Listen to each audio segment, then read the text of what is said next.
杀了他！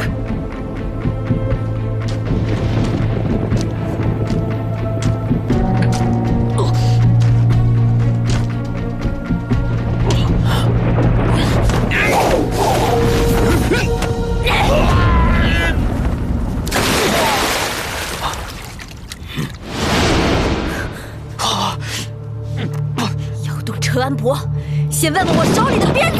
上！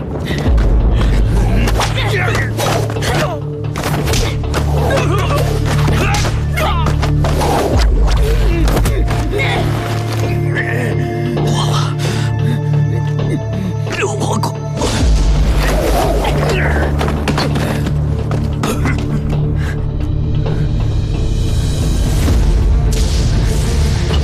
不想死的就给我滚！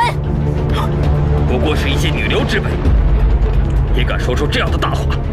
杀！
今日有命在身，没有功夫陪你玩，杀了他！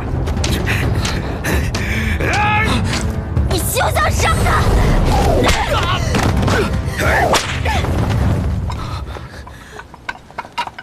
公子，公子，你受伤了。我平时怎么跟你说的？不要只是死读书，还要勤加练武。你若是听我的话，这今日还会是这样吗？花花说的是，容某不对。若非是本郡主本领高强，来得及时，那伯爷的小命。花花。